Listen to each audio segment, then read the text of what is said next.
Nick Senzel has been under a little fire with the Reds faithful here lately, making a few press conference comments and then throwing his glove on the dugout after being pulled aside from the victory line there after beating the Pirates last night. And here's what he said in the presser in the midst of covering a question about his swing. Quote, "No, there's no more swing changes. We get caught up on how good we can be, and you end up putting pressure on yourself. Whatever happens, happens. We're either going to win or we're going to lose. We're either going to make playoffs or not going to make playoffs. We've done everything to prepare ourselves to compete on a daily basis, I think, and that's all you can do. At the end of the day, whatever happens, happens." Then when he was asked about not living up to the expectations for the team this season, he had to say this: the expectations, man. F them. Who cares? Who cares? We go out, we play, we either going to win or we're going to lose. That's it. Who cares? Bottom line, it makes no difference. We're going to wake up tomorrow. You're going to be loved by your friends and family, and you don't care what anyone else says. Sounds like a good idea to us, doesn't it? I'm going to be honest here. It's a little disappointing seeing Reds country and media taking what he said and just putting it in such a negative. He doesn't care about baseball, acting like you don't care about winning or losing or whatever, and or the team, the fans, any route you want to go there, just trying to put this negative connotation on Adams or Nick Senzel here. I'm not a big fan of it. We've all heard the, put yourself in their shoes cliche before, right? Probably a million times. And I've read all these comments a dozen times now, trying to understand not only Nick's vantage point, but the vantage point of those who are upset with Nick's comments as well. And I have two things to say. One, we don't know everything about, this guy's personal life, right? At the end of the day, it's so important to recognize that baseball players are human too. It's so easy to just look at their stat line and performance and just go at them, right? We have to understand these guys go through personal issues and problems just like every other human being does. So that could be the issue here. Maybe he's the player that tested positive for COVID. At the time of this video, we still do not know who that was, but because he was pulled off the side, there's going to be that speculation that it was him. But at the end of the day, like I said, these are ball players. They're humans too. We have to understand that and respect that, people go through rough patches. It just happens. But two, and honestly, this is going to come to a surprise to a lot of people, I don't have a problem. I don't have a single problem with what this guy said. Zero, zip, zilch, none. None at all. Senzel, everything he said was great. I will say this though.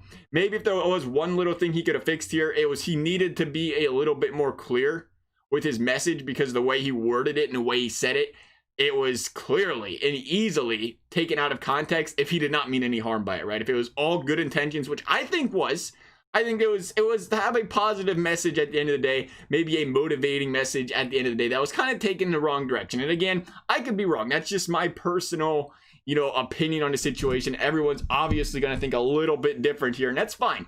But as sports athletes, you're told not to have expectations. You're told to go out there every single day, give your best, treat every opponent the same, and do your best to prepare to win. And as Senzo quoted, we've done everything. We've done everything to prepare ourselves and to compete on a daily basis, close quote there, right? We bring that up. How come that wasn't, glorified by the media? How come everybody isn't talking about that statement? He brought it up, right? He brought it up. That's what he cares about. Because here's the thing in the sports world, right? And this is what I think we're overlooking here, is the way he came in with the zero expectation mindset that can be taken the wrong way. I understand it. But what happens if he says, guess what? We're still going to make playoffs. Guess what? We're going to steamroll the Pirates because we're better than them. We're going to steamroll this team because we're better than them. We're going to be fine. We'll be good to go. We're going to take everything for granted that we're just deserving of a playoff spot. What happens then? You go into your next game. We've seen this so many times in sports where a good team plays an awful team. They just go in there. They don't give it their all. They ain't really, they just expect to win the game. What happens? They fall to pieces and they lose to a bad team.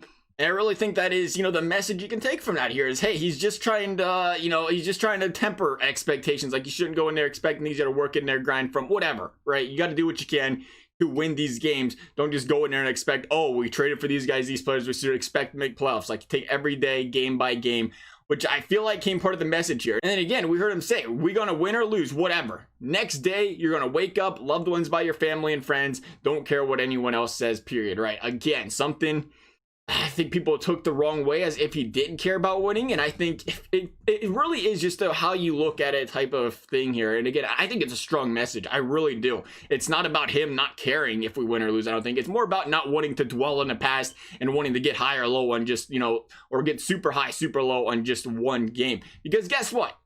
there's two paths you can take here. You can read through all the internet hate comments. You can dwell on that loss. You can be like, well, I just lost. I went 0 for 4. Let's go read the internet and see all the bad comments they have to say about us today, because there's going to be some there. You can go 1 for 4 on a day, hit a home run, a game-winning homer. You're going to be able to go read those comments on the internet. There's going to be people hating on your other 3 at-bats. There are going to be people that say, okay, great, he hit the home run. Who cares? He still sucks, right?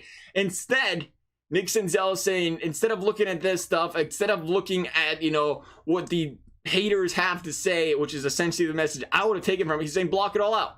Block it all out and focus on the ones that, care about you, the ones that support you, your friends, your family, even if you throw your teammates in there. He did not say teammates. Probably could have if you wanted to there. But again, my interpretation, it could be way off.